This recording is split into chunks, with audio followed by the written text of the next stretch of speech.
रोज हमारे लोग हिंदुस्तान के खिलाफ हो रहे हैं। जिस दिन उनने रुख किया टूरिस्ट को मारने का, एक नहीं आएगा। जब मैं खुद अपने आप को सेफ नहीं समझता हूं, इतनी मेरी फौज मेरे साथ है। राम राम बेचने के लिए बैठे हुए हैं, उसी से लोगों को बेवकूफ बना रहे हैं। रोज हमारे लोग हिंदुस्तान के खिलाफ हो रहे हैं। ये चाहते हैं कि जम्मू कश्मीर का अवाम प्यार से हिंदुस्तान के साथ रहे और फौज के और पुलिस के दौर से नहीं रहे, तो इनको करना पड़ेगा। खेलने वाले मिल जाएंगे आपको, जिनको ये पैसे दे रहे हैं, जो इनके रहमो करम पे हैं, कल वो भी गिर जाएंगे। अगर यहाँ अमन आ गया तो ये पुलिस वाले कैसे मारे गए? मिलिटेंसी कहां से कहां पहुंच गई, जो उमर साहब के वक्त पर नियरली खत्म हो गई थी। क्या आज जम्मू कश्मीर लोग हिंदुस्तानी ज्यादा बन गए हैं? इसका मतलब है इलेक्शन को डिले करो और अपनी सरकार चलाते जाओ। जम्मू को कम, कश्मीर को ज्यादा, आपको क्या लगता है ऐसा इस समय चल रहा है? अरे आज सारा कुछ जम्मू के पास है। बताइए, क्या जम्मू ने तरक्की की? आज जम्मू का इंसान क्यों नहीं रो रहा है? कहां थी बीजेपी उस वक्त जब मैंने 96 में इलेक्शन लड़ा? कहां थी बाकी पार्टियां?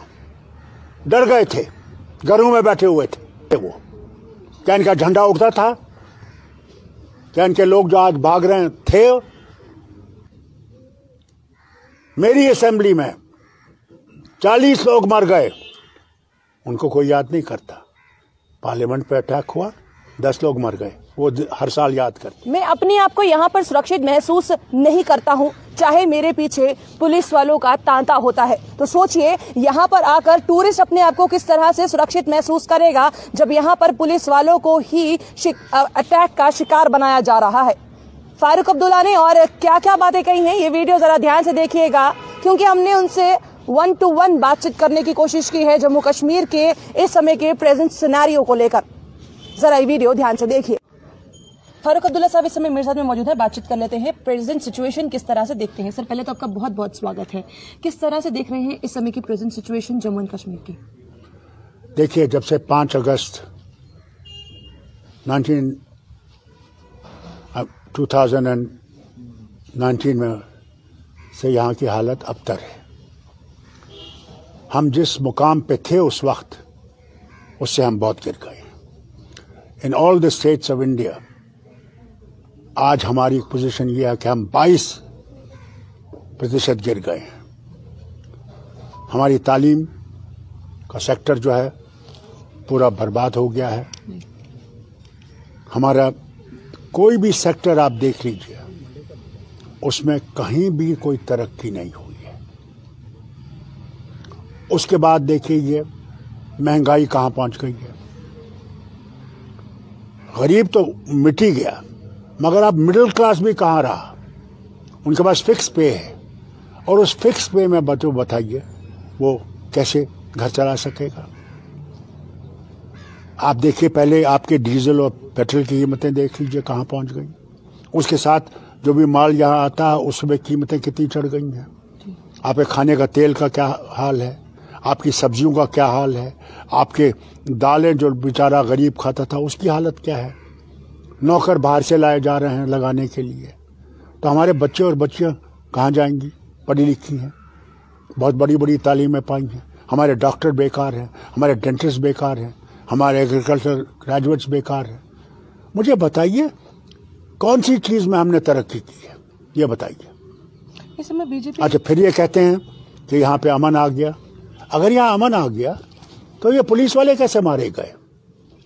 अगर पुलिस वाले मारे गए तो फिर यहाँ पे सेफ कौन है? मुझे इसका जवाब देगा। फिर इन्हें कहा कि डिलिमिटेशन होगी, फिर इलेक्शन करेंगे। इन्हें कहा 6 मार्च लास्ट डेट है। फिर इन्हें पार्लियामेंट में कल बयान दिया कि सही नहीं साहब, इसमें there is no such limitation. इसका मतलब है इलेक्शन को डिले करो और अपनी सरकार चलाते जाओ। अफसरशाही देखिए कहां पहुंच गई। यानी कोई टेलीफोन उठाने के लिए तैयार नहीं है। डीडीसी के इलेक्शन किए, उसमें कहा गया इनको पावर देंगे। पंचायत के इलेक्शन किए, कहा जैसे इन्होंने इलेक्शन किया। हमारे वक्त भी पंचायत के इलेक्शन हुए, मैंने पंचायत का कानून लाया, मैंने उसका ढंढोरा नहीं पीटा जिस तरह ये पीटते।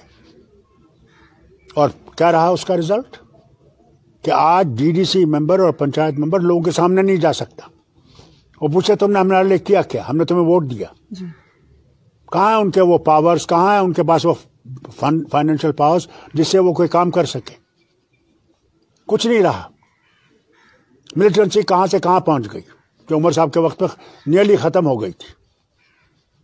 क्या आज जम्मू कश्मीर लोग हिंदुस्तानी ज्यादा बन गए हैं?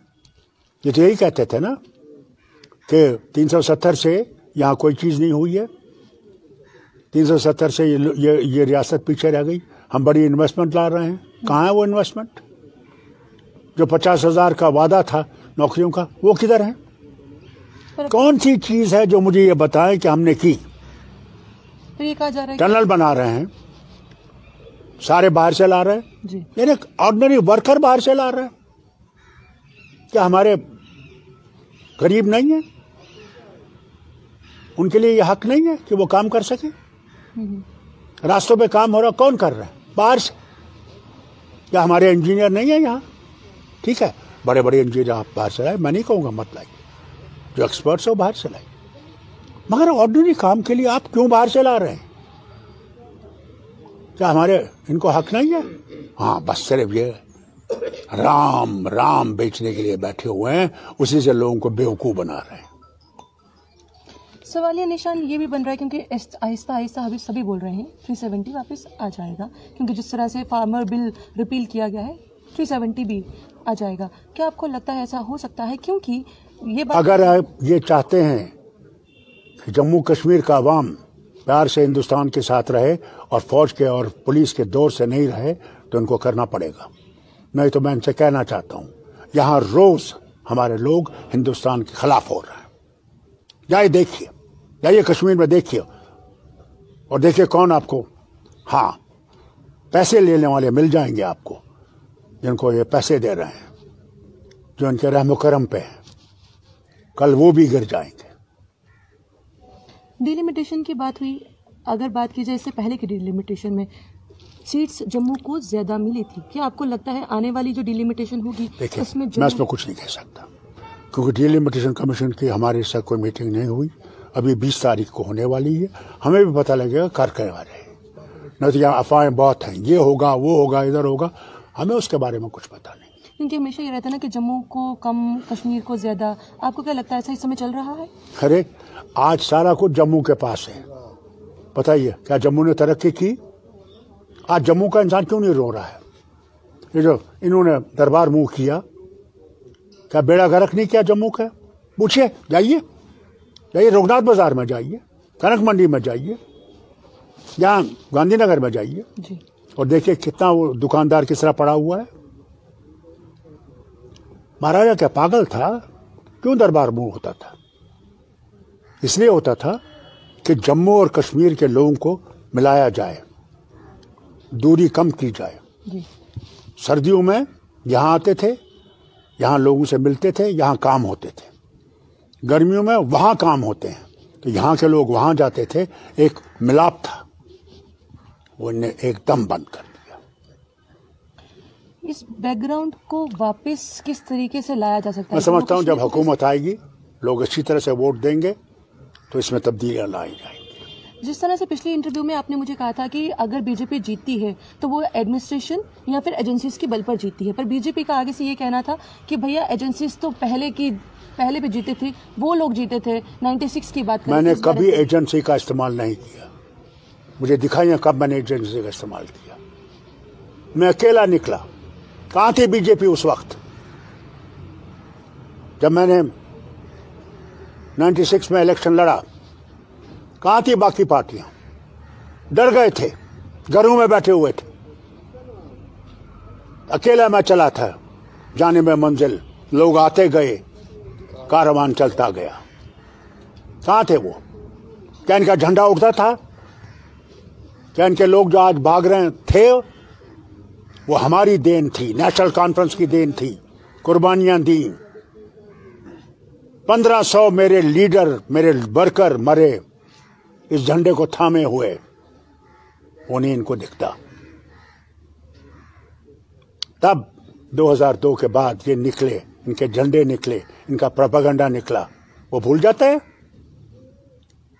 मेरी असेंबली में 40 लोग मर गए, उनको कोई याद नहीं करता।